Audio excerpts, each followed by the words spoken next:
नमस्कार, स्वागत है आप सभी का देश के सबसे भरोसेमंद चैनल डीडी न्यूज पर, जहां हम लेकर हाजिर हैं आपका पसंदीदा शो न्यूज पंच वीकेंड पर भी। और मैं हूं आंचल गुलाटी गुंबर और इस कार्यक्रम के जरिए हम आप तक पहुंचाते हैं खबरें जिन पर रहती है सबकी नजर, जहां हम सत्य और तथ्य के साथ करते हैं खबरों की पूरी पड़ताल और हमारे जो रिपोर्टर्स हैं वो आपको बताते हैं खबर का हर पहलू, करवाते हैं आपको रूबरू। तो आइए सीधे रुख करते हैं इस वक्त की प्रमुख टॉप लाइंस का। सबसे पहले तो बात होगी तफसील से यहां तमिलनाडु को लेकर, जहां करूर का बड़ा दोषी कौन है, ये सबसे बड़ा सवाल पूछ रहे हैं हम कि आखिरकार ये हादसा जब हुआ तो इसका सबसे बड़ा दोषी कौन कहलाएगा। वहीं बात होगी पड़ोसी देश में आतंकवाद के पोषित होते हुए नर्सरी के बारे में भी, कैसे आतंकवाद जो है वहां पर पल्लवित हो रहा है, इस पर भी डालेंगे नजर। और वहीं तीसरी खबर की अगर बात की जाए तो यहां पर हम ले रहे हैं कि योगी पुलिस हुई है सख्त और मौलाना कैसे हुआ पस्त, इस पर जानेंगे हम हर डिटेल एंगल से खबर कि आखिरकार उत्तर प्रदेश में जो उपद्रवी हैं उन पर कैसे सख्ती से एक्शन लिया गया सरकार द्वारा। लेकिन सबसे पहले रुक करते हैं बड़ी खबर का, जो कि तमिलनाडु से आ रही है। और तमिलनाडु में जो करूर में दर्दनाक हादसा हुआ है, आखिरकार उनकी मौतों का जिम्मेदार कौन है। और वहीं जो एक्टर विजय हैं, उनके जो करियर की अगर बात की जाए तो बहुत अच्छी फिल्में उन्होंने की होंगी, लेकिन एक खूनी धब्बा इस करियर में उन पर लगा है इस पूरे हादसे की अगर बात की जाए तो। तमिलनाडु में जो एक्टर विजय हैं, उनकी रैली में भगदड़ मची। पूरे देश ने इस घटना को हिलाकर रख दिया, क्योंकि इस हादसे में 39 लोग काल के गाल में समा गए और 50 से ज्यादा लोग घायल हुए हैं। चेन्नई से महज 400 किलोमीटर की दूरी पर जो ये इलाका स्थित है करूर, वहां ये हादसा हुआ है। लेकिन सबसे बड़ा सवाल, इसकी शुरुआत भी हमने की, कि आखिरकार इस पूरे हादसे का जिम्मेदार कौन है। किसी को तो आखिरकार इन 39 मौतों की जिम्मेदारी लेनी होगी। तो आइए अब ग्राफ समझते हैं कि इस हादसे का जिम्मेदार कौन है। तो करीबन 10,000 से ज्यादा लोगों के आने की उम्मीद जताई जा रही थी जब ये पूरा यहाँ पर एक्टर विजय को आना था। अब हुआ क्या, आप समझिए, 10,000 उससे डबल यानी कि ट्रिपल संख्या में वहां पर करीबन 27,000 लोग इकट्ठा हुए। दोपहर 3 बजे से रात 10 बजे तक की ही सिर्फ अनुमति थी।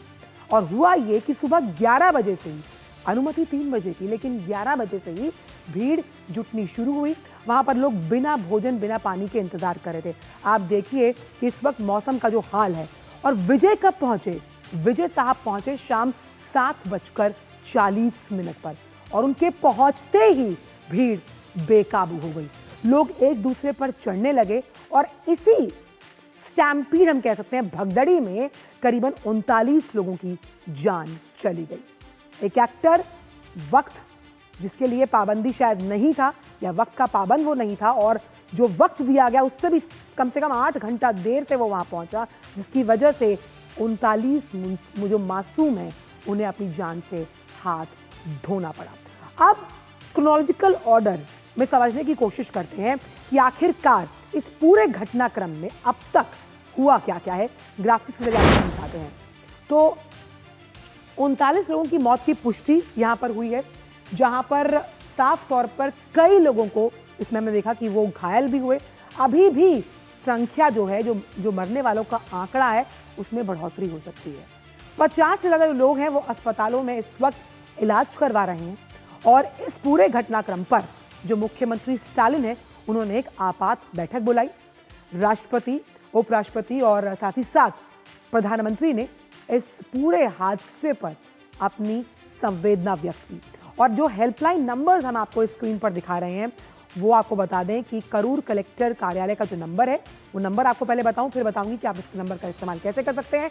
04324, ये प्रीफिक्स होगा तमिलनाडु के लिए, 256306। और व्हाट्सएप हेल्पलाइन भी है, और नंबर है 7010806322। खुदा ना खास्ता अगर कोई आपका अपना, कोई प्रियजन अगर इस हादसे का शिकार हुआ है, तो इन 2 नंबर्स पर कॉल करके आप इसकी जानकारी ले सकते हैं। और ये अब तक का एक अपडेट था जो हमने आपसे साझा किया। वहीं अब इस हादसे को लेकर जो रिटायर्ड हाईकोर्ट के जज हैं, अगर उनकी बात की जाए तो उनकी अध्यक्षता में अब इस हादसे की जांच की जाएगी कि आखिरकार क्या वो प्राइमा फेसी पॉइंटर्स रहे, और न्यायमूर्ति अरुणा जदीसीन जो है वो इसकी इंक्वायरी करने वाले हैं। पीड़ितों के लिए हालांकि मुआवजे के ऐलान की बात भी है और मृतकों के परिजनों को 10-10 लाख रुपए की मदद और जो गंभीर रूप से घायल हैं उन्हें 1 लाख रुपए का मुआवजा दिया जाएगा। न्यायमूर्ति अरुणा जदीसीन की जांच के अंतर्गत मतलब उनकी अध्यक्षता में एक आयोग का गठन हुआ है और केंद्र ने भी राज्य सरकार से रिपोर्ट मांगी है। लेकिन सवाल ये कि ये जो मुआवजा दिया जाएगा क्या ये उनकी जानें वापस ला सकता है, क्या ये बहुत है ये बताने के लिए कि ये जो हादसा हुआ है उसका जिम्मेदार कौन है, ये ज्यादा जरूरी है इस वक्त जानना। और तमिलनाडु में ऐसे दर्दनाक हादसों का एक इतिहास है, लंबी चौड़ी फहरिस्त है। 1952 की बात की जाए तो कोणम जो महामह में वहां पर एक त्रासदी हुई, 48 लोगों की मौत हुई और 60 से ज्यादा लोग घायल हुए। 2005 की अगर बात की जाए तो चेन्नई बाढ़ राहत शिविर में, सोचिए बाढ़ का राहत शिविर था, वहां ये हादसा पेश आया और भगदड़ में करीबन 42 लोगों की जान गई और 37 लोग जख्मी हुए। अब क्योंकि लगातार हम आपसे कह रहे हैं कि वहां पर जो क्राउड मैनेजमेंट था वो शायद था ही नहीं, और उससे पहले आपको कुछ तस्वीरें दिखाते हैं। उन तस्वीरों से वो कहते हैं ना, picture puts a lot of words into one single diagram. आप देखिए तस्वीरें, ये तस्वीरें हैं वहां की कि किस तरह से जब ये हादसा पेश आया होगा तो भगदड़, क्या कोहराम मचा होगा, क्या भीषण स्थिति रही होगी। आप समझिए सुबह से वो लोग इंतजार कर रहे थे, 3 बजे का वक्त, 11 बजे से भीड़ जुटनी शुरू हुई। विजय साहब आए 7 बजे, बिना पानी और गर्मी में क्या बुरा हाल हुआ होगा। और जब ये हादसा पेश आया, आप यहाँ इन तस्वीरों से अंदाजा लगा सकते हैं कि आखिरकार वहां उस वक्त सूरत हाल क्या हुआ।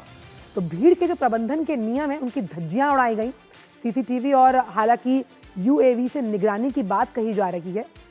पर्याप्त संख्या में सुरक्षा कर्मियों की तैनाती होनी चाहिए, नॉर्मल प्रोटोकॉल है भीड़ प्रबंधन के लिए, पर इन प्रोटोकॉल्स की धज्जियां उड़ी। आपातकालीन के जो एग्जिट गेट्स होते हैं या जो सेफेस्ट एग्जिट्स होते हैं वो कहीं ना कहीं पता होने चाहिए। सुरक्षित होल्डिंग एरियाज की, भाई ज़्यादा भीड़ है तो आप कुछ पकड़ कर खड़े हो जाएं, लेकिन ऐसा भी शायद कुछ वहाँ नहीं था। अब क्योंकि एक्टर साहब आ रहे हैं तो वीआईपी तो वहाँ होंगे, तो लेकिन उनके प्रवेश की एक विशेष योजना या वैकल्पिक मार्ग होना चाहिए। और इस तरह के आयोजन से पहले जो भीड़ प्रबंधन का एक मॉक ड्रिल है वो भी होना ज़रूरी होता है। लेकिन मुझे लगता है कि ऐसा कुछ भी नहीं हुआ। तो भीड़ प्रबंधन के जो नियम हमने आपको बताए उनकी धज्जियां उड़ाई गई, बैरिकेड्स और वैकल्पिक मार्ग, और जब हम पीए सिस्टम की बात करते हैं, सीसीटीवी से निगरानी की बात की जा रही है, पर्याप्त संख्या में सुरक्षा कर्मियों की तैनाती का हमने आपसे जिक्र किया। क्या ये सब वहाँ था? क्या अगर ये वहाँ होता तो शायद जिन तस्वीरों को हम देख रहे हैं ऐसी तस्वीरें वहाँ से ना आती। तो भीड़ प्रबंधन के नियम है, एक बार फिर हम आपको फुल फ्रेम ग्राफिक्स के जरिए समझा रहे हैं, क्योंकि इन तमाम अगर हम देखें इन जो नियम है उनका उल्लंघन किया गया। सीसीटीवी और यूएवी से निगरानी करने से आप पता लगा सकते हैं कि भाई वहाँ ज़्यादा भीड़ है और वहाँ पर ज़्यादा तैनाती की जरूरत है, वहाँ पर इमीडिएट एक्शन चाहिए। पर्याप्त संख्या में सुरक्षा बल होने चाहिए और सबसे इंपॉर्टेंट, अगर कुछ ऐसी घटना होती है तो उसके इमरजेंसी एग्जिट्स कैसे सिक्योर रहते हैं। ये तमाम नियम मैंने आपको पहले भी बताया, लेकिन अब सीधा रुख करते हैं हमारे संवाददाता रितेश रंजन का। रितेश, मेरा सबसे पहला और बड़ा सवाल यही कि आखिरकार इस पूरी घटना का दोषी कौन है और किस तरह से सरकार जो दोषी है उसे समझने के लिए, उसे पकड़ने के लिए किस तरह की कार्रवाई कर रही है? देखिए, आप जो कह रही हैं दोषी कौन इसका पता तो जो एक सदस्यीय कमेटी गठित की गई है वो पता लगाएंगे। लेकिन प्रथम दृष्टया में जब हम लोग अपनी तरफ से दुर्घटना का अवलोकन कर रहे हैं तो 3 लोग दोषी नजर आ रहे हैं। पहला, अभिनेता विजय, जिनकी लिए ये रैली आयोजित की गई थी, जिनके लिए समय निर्धारित था 12 बजे का, लेकिन वो देर से आए, करीबन 8 बजे के लगभग पहुंचते हैं और इस दौरान काफी भीड़ वहां इकट्ठी होती रही जब तक कि विजय ना आए। दूसरा, पुलिस प्रशासन की, जब पुलिस प्रशासन ने 10,000 लोगों के लिए अनुमति दी थी तो कैसे वहां ज्यादा लोग जुटने लगे, और यदि ज्यादा लोग जुट रहे हैं तो क्या उसके लिए कोई व्यवस्था क्यों नहीं की गई, क्यों पुलिस प्रशासन मौन रहा। और तीसरा, वो जो लोग खुद देखने आए थे, क्योंकि इनमें से कई ऐसे लोग थे जो अपने बच्चों के साथ आए थे। और मैं आपको बता दूं कि 10 बच्चों की जानें गई हैं इस दुर्घटना में। जी। तो वो छोटे बच्चे थे। अब इसके लिए कौन लेकिन किनकी समझदारी रितेश, होनी? क्योंकि आपने कहा कि जांच कमेटी का तो काम है, लेकिन एक पत्रकार होने के नाते हमारा भी काम है सवाल उठाने का। और सवाल यहाँ पर यह भी उठता है कि जिस तरह से भीड़ प्रबंधन के जो नियम है, साफ तौर पर उसकी धज्जियां उड़ा दी गई। एक भी ऐसा कारक जो कहीं ना कहीं इस हादसे को रोक सकता था, वो पुलिस द्वारा नहीं एक्शन लिया गया।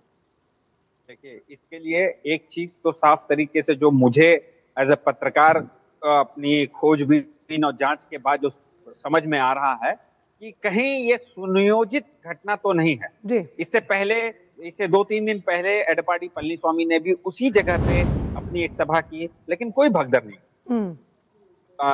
अभिनेता विजय की रैली के दौरान ऐसी भगदड़ क्यों हुई, जबकि प्रशासन को मालूम है कि अभिनेता को देखने के लिए लोग आएंगे।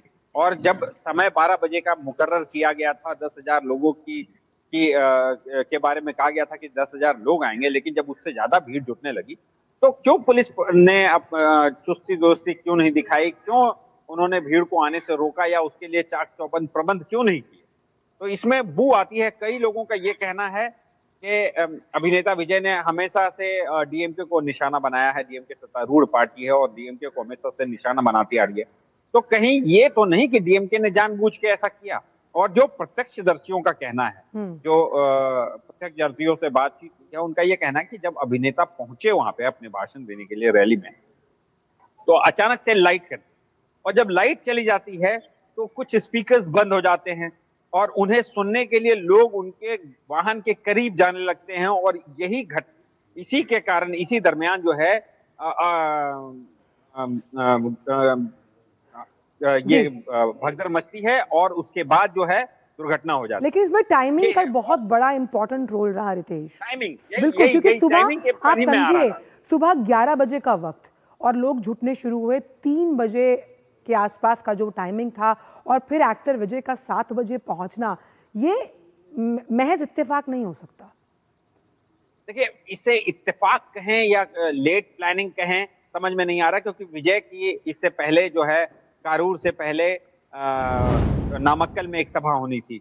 वो 10 बजे के लगभग होनी थी, लेकिन वो वहां भी लेट पहुंचे। और वहां से जो है उनके साथ जब काफिला निकला तो उनके साथ भीड़ कारूर तक पहुंची।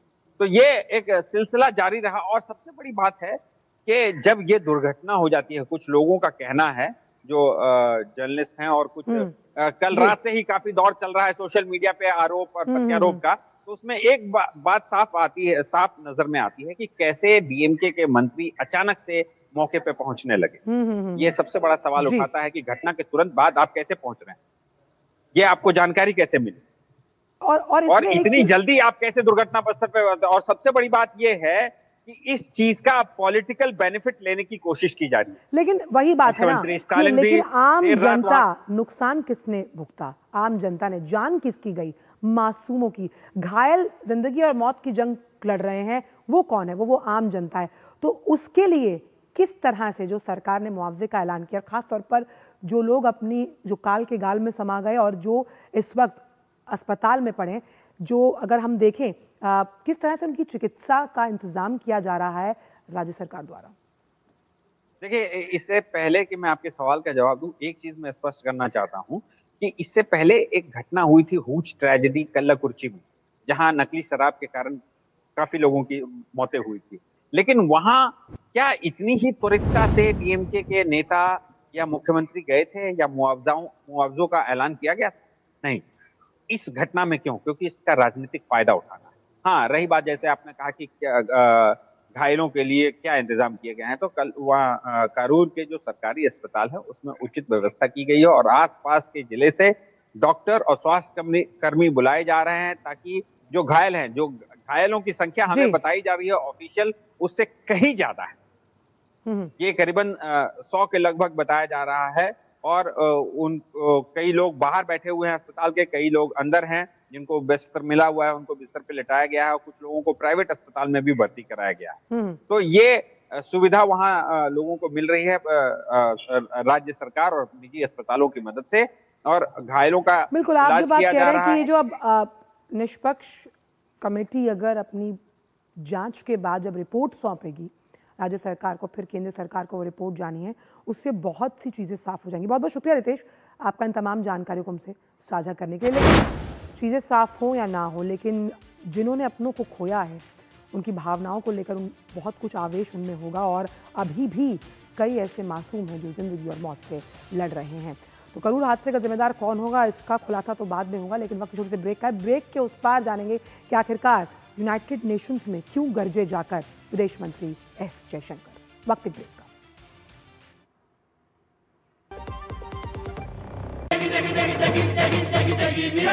MDH की देगी मिर्च, देगी मिर्च का तड़का, अंग अंग फड़का। MDH की देगी मिर्च। जब धरती चीर कर निकलता है लोहे का पत्थर और मिलता है मोंगिया के जोश से, फिर तपता है, पिघलता है और बनता है फौलाद। अब होता है सरिया सारी खूबियों के साथ।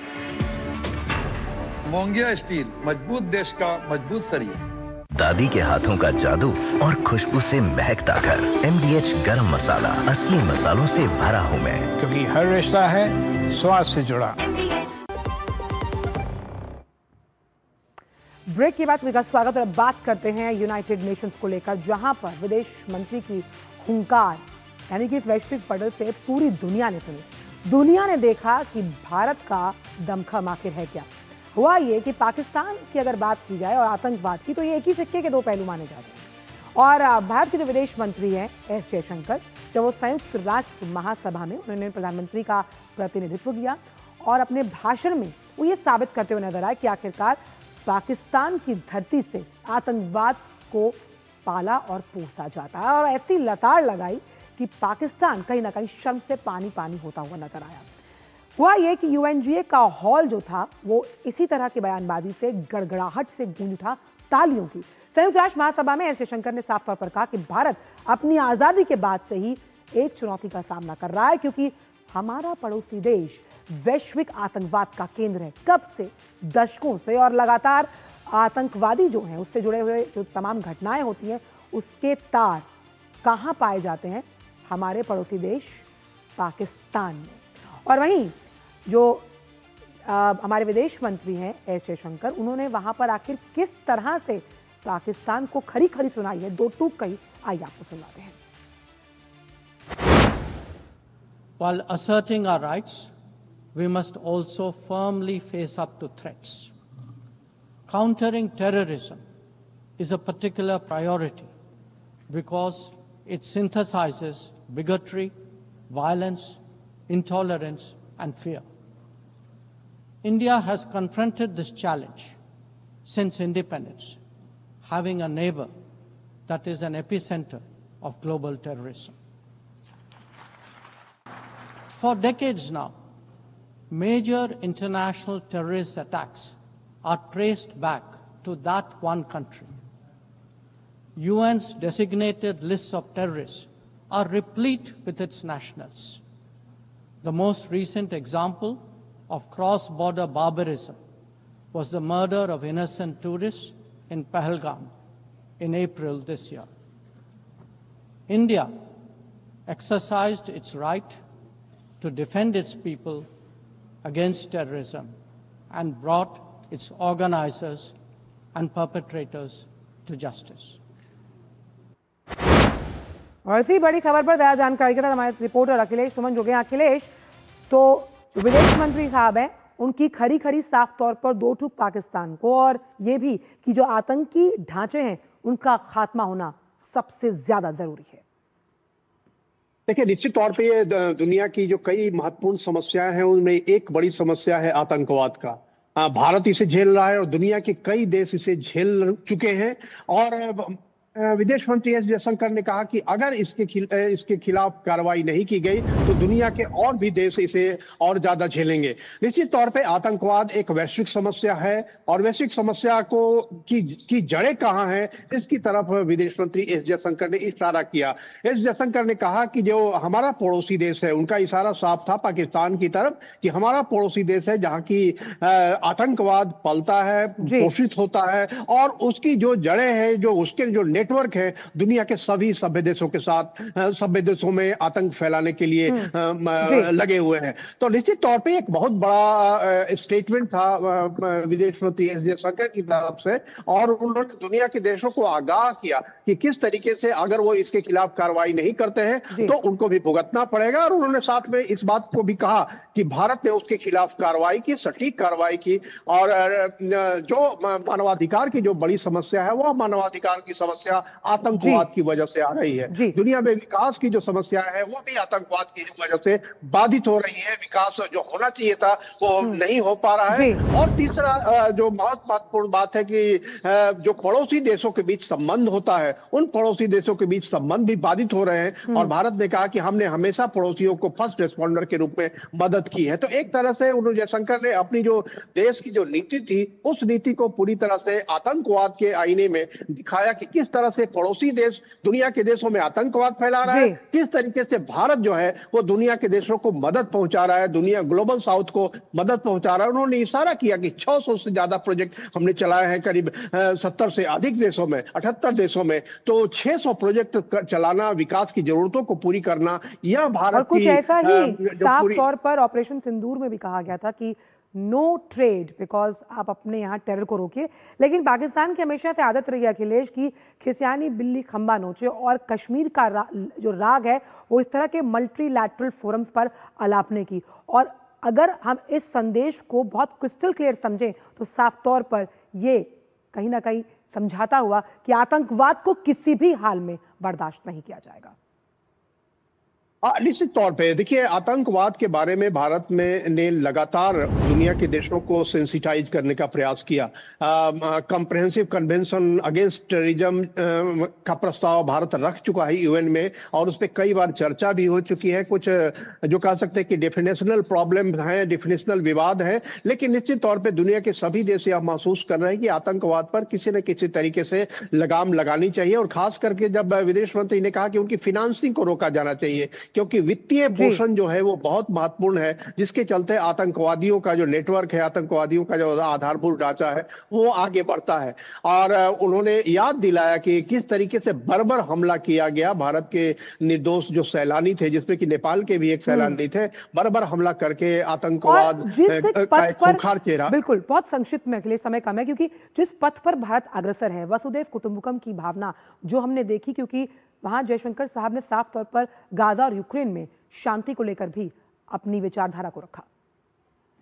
हाँ, देखिए, निश्चित तौर पे ये जो पूरा थीम था peace, development and human rights किस तरीके से 80 साल में साथ साथ चलने में स्थापित हो सकता है। तो इसी की तरफ उन्होंने इशारा किया कि गाजा और यूक्रेन जो दो अलग अलग इलाके में संघर्ष चल रहा है, उन संघर्षों को रोकने में ऐसे देश को प्रमुख भूमिका निभानी चाहिए जो दोनों देशों के साथ बात कर सकते हैं। और उनका इशारा यह भी था कि अगर दुनिया चाहती है तो हम भारत इसमें हर तरह का सहयोग करने को तैयार है। तो शांति के लिए भारत जो लगातार ये बात कह रहा है कि डायलॉग और डिप्लोमेसी सबसे महत्वपूर्ण चीज है और युद्ध इस युग का युद्ध इसलिए नहीं क्योंकि ये युद्ध का नहीं बुद्ध का है। समय कम है, आगे मन की बात का कार्यक्रम में। बहुत बहुत शुक्रिया अखिलेश इन तमाम जानकारी को हमसे साझा करने के लिए। तो बिना नाम लिए हमारे विदेश मंत्री ने कहीं ना कहीं पानी पिला दिया हमारे पड़ोसी देश पाकिस्तान को और कहीं ना कहीं ये साफ तौर पर मैसेज दिया कि आतंकवाद को बर्दाश्त नहीं किया जाएगा।